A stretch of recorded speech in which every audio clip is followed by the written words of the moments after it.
मेरे लिए कुछ नहीं। ये जो इल्ज़ाम लगाए हैं कुछ छिछोरे लोगों ने, गंदी सोच रखने वाले लोगों ने, मैं उनका मुकाबला करूंगा, मैं झूठ का मुकाबला करूंगा। जब कोई एक दरखास्त लेके पेश होता है पुलिस के सामने गंभीर इल्ज़ाम लगाकर, तो पुलिस की कानूनी ड्यूटी बनती है कि उसकी एफआईआर दर्ज करे। पुलिस ने अपनी ड्यूटी का पालन किया है, एफआईआर दर्ज की है। मैं इसका स्वागत करता हूँ, वेलकम करता हूँ। अब असली काम शुरू होगा, इन्वेस्टिगेशन। उसमें चंद रोज में सच और झूठ का लोगों को पता लग जाएगा। और साथ में जो लोग ये जिन्होंने करवाया है उनको भी ये सोचना होगा कि ये बहुत सीरियस एलिगेशन है। जो एक मरहूम आत्मा को, जो हमारे दिल को ठेस पहुंचाई है, उनके हवाले से जो एलिगेशन लगाए हैं, ये भी एक बहुत सीरियस ऑफेंस है। तो पुलिस देखेगी कि कानून का शिकंजा किस तरफ जाता है। तो दिन बता सकते हैं क्या कुछ हुआ था? मेरा बेटा देखिए एक पेशेंट था, 18 साल की उसकी हिस्ट्री है, रिकॉर्डेड हिस्ट्री है, नॉन हिस्ट्री है, पूरी पंजाब पुलिस को पता है। वो इतना, जो पंजाब में एक बहुत बड़ी बीमारी है ड्रग एडिक्शन की, मेरा बेटा भी उसका शिकार था। उसी में चलते उसकी बहुत लंबी कहानी है, वो रिकॉर्डेड है, ड्रग एडिक्शन सेंटर वगैरह वगैरह वगैरह। उसमें वो लेता था बच्चा, कभी सेंटर के बाहर होता था, कभी अंदर होता था। अब ये ओवरडोज का केस मुझे लगता है, क्योंकि जिस दिन ये 14 को हम लोग दिल्ली जाए हैं, 16 को उसका ये इंतकाल हुआ है। उसका आम तौर पे पिछले 18 साल में यही रहता था, रात भर जागता था, खाता पीता पीता रहता था, हम सोते थे किचन में, सुबह को अपना 7-8 बजे सो जाता था शक्ल दिखा के। उस दिन सुबह को हमें दिखाई नहीं दी उसकी शक्ल। बाद में मेरे स्टाफ ने बताया कि सुबह 8 बजे उठा था, सिगरेट लेने गया था, जो आमतौर पर उसका काम होता था। मेरे किचन वाले ने भी बताया कि किचन में आया था सुबह, नमस्ते नमस्ते हुई, कुछ खाना है नहीं खाना है। उसके बाद वो कमरे में चला गया। तो शाम को हम लोगों ने बैठ के खाना खाया 8:30 बजे, मैं और मेरी वाइफ, मेरी बेटी मेरी डॉटर लॉ के पास थी, बच्चों के पास। तो उसके बाद कहते अखिल को देखा, आज उठा नहीं है, 8:30 बज गए। अब तो इन्होंने जाके दरवाजे खटखटाए, मेरी वाइफ ने और मेरी बेटी ने।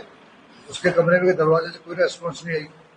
आमतौर पे वो ऐसा करता था, नहीं बोलता था, जानबूझ के भी नहीं बोलता था। फिर ये बाहर से धमकाते थे कि अगर आप नहीं बोलोगे पुलिस को बुलाएंगे, डी एडिक्शन भेजेंगे। उस दिन कोई रेस्पॉन्स नहीं आई। फिर पीछे के रास्ते से लॉबी से गए, पीछे का दरवाजा था, वो दरवाजे की चटकनी नहीं लगी थी। तो मेरी बेटी ने देखा जाके, वो तो ही वॉज नो मोर। फिर उसके बाद क्या होता है, एक बेटा जिसका चला जाए घर में, जो मातम होता है, मुझे पता था इज नो मोर। को इमीडिएटली हम लोग हॉस्पिटल लेके गए, मलेरकोट सेक्टर 6 पंचकुला हॉस्पिटल। वहां पे उन्होंने चेक किया, ईसीजी वगैरह कोई इसकी, बट वो ही वॉज नो मोर। उसके बाद मेरे घर वालों ने कहा पोस्टमार्टम नहीं कराएंगे। मैंने जिद की कि पोस्टमार्टम मैंने कराना है, पोस्टमार्टम कराना, क्योंकि मुझे पता था उस बच्ची की एक वीडियो निकली थी। उस हालत में साइकोटिक पेशेंट था। साइकोटिक पेशेंट अगर आप समझते हो, किसी डॉक्टर से पूछना, उसे कोई होश नहीं होता वो क्या बोल रहा है क्या नहीं बोल रहा है। उसे वो चीजें दिखती हैं जो नहीं है, वो सुनती है जो नहीं बोली जा रही, उन चीजों पर यकीन करता है जो नहीं है। ये सब कुछ होता है। इसलिए मुझे पता था उनकी वीडियो ये वायरल हो चुकी थी 27 अगस्त को। मैंने अपने घर वालों को उनकी मर्जी के खिलाफ पोस्टमार्टम कराया, क्योंकि मैं समझता था कि मेरे दुश्मन, जो लोग सियासत में होते हैं, उनके दुश्मन बहुत शरारती होते हैं। इसलिए मैंने पोस्टमार्टम कराया। नहीं तो आज एक मांग उठी थी, साहब पोस्टमार्टम देगा, कब्र खोदो। वो मैंने नौबत नहीं आने दी। और जो मेरे बच्चे ने उस वीडियो में कहा है, वो एक साइकोटिक पेशेंट कुछ भी कह सकता है। लेकिन एक वीडियो उसने 8 अक्टूबर को बनाई, यानी कि 40-42 दिन के बाद पहली वीडियो। उसकी बच्चे की दिमागी हालत का अंदाजा आप इस बात से लगाएं, उसको ये नहीं पता कि 40 दिन पहले वीडियो बना के डाली थी। वो कहता है कि पिछले साल मैंने अपने घर वालों के खिलाफ एक वीडियो बनाई थी। उस बच्चे को ये भी नहीं पता कि पिछले साल नहीं, 40 दिन पहले बनाई थी। फिर वो 3 मिनट में माफी मांगता है, मैंने पता नहीं क्या क्या कहा, मैं उन बातों को दोहराना भी नहीं चाहता। मेरी बहन से अच्छी कोई बहन नहीं है, मुझे दवाइयाँ देती थी, मैं समझता था मुझे जहर दे रही है, वगैरह वगैरह वगैरह। 3 मिनट की वीडियो आप मेरे से ले लो, उसके बाद आपको मुझसे कोई सवाल नहीं पूछना पड़ेगा। क्या लगता है ये राजनीतिक साजिश है? अरे राजनीतिक 100% गंदी गंदी साजिश है। मैं इन छिछोटी हरकतों से नहीं डरता। मैं डरता हूं अगर अपने बेटे की रूह को अल्लाह मियाँ रूह को बख्शे। मेरा फिक्र मेरा गम वो है। मैं तो 6 दिन से फोन ही नहीं लिया मैंने कोई भी। मेरे बहुत चाहने वालों के, लोगों के, छोटों के, बाबरों के, बड़ों के फोन है, मैंने कोई कॉल नहीं ली, किसी के भी कॉल नहीं ली।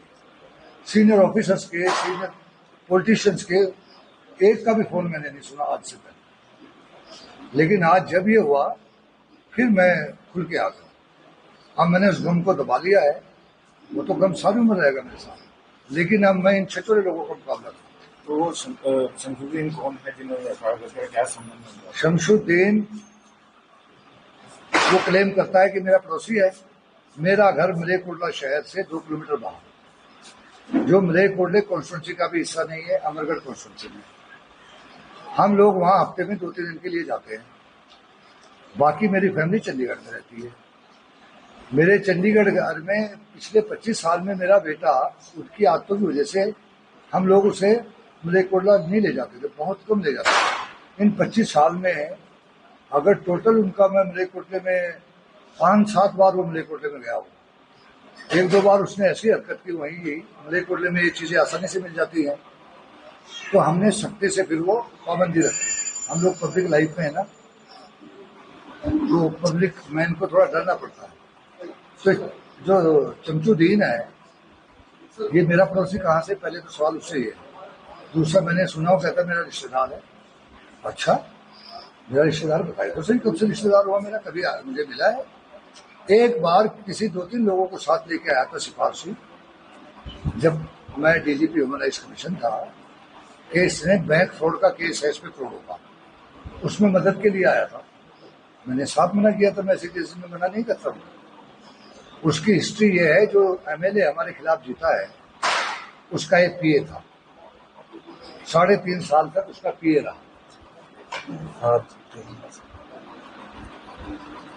8 महीने पहले तकरीबन स्पोर्ट्स ने निकाल दिया। पता लगा लोगों से कि हाई कमांड का हुक्म मिला, उनकी पार्टी के हाई कमांड का, एमएलए साहब को, जमीलुर रहमान साहब को, कि इसने बहुत दुनिया लूट ली, इसको फौरन निकालना। सच जमीलुर रहमान जानता है या वो जानता है? ये 8 महीने से वहां से निकाल दिया गया, निष्कासित है वहां से, उसके दरबार से। अब ये किसी एक और पॉलिटिकल पार्टी के बड़े लीडर के हाथों में खेल रहा है। मैं उसका नाम नहीं लूंगा अभी, वक्त आने पे मैं उसको भी पर्दाफाश करूंगा, उसका भी। पोस्टमार्टम रिपोर्ट प्रिलिमिनरी रिपोर्ट आई है, ओवरडोज उसमें लिखा है, ओवरडोज। बाकी विसेरा भेज दिया गया है, विसेरा में पता लगेगा, बाकी उसमें टाइम लगता है रिपोर्ट आने में। पंचकुला में तो मोबाइल नंबर पंचकुला में है सेक्टर पीस ऑफ माइंड ना, सेक्टर जहाँ भक्ति है हर शब्द में, कथाओं में छुपे हैं दिव्य रहस्य और ज्योतिष देता है जीवन को दिशा। धर्म से जुड़ी हर बातों को जानने के लिए हमारे चैनल स्तुति को सब्सक्राइब करें। चैनल पर जाने के लिए इस लिंक पर क्लिक करें।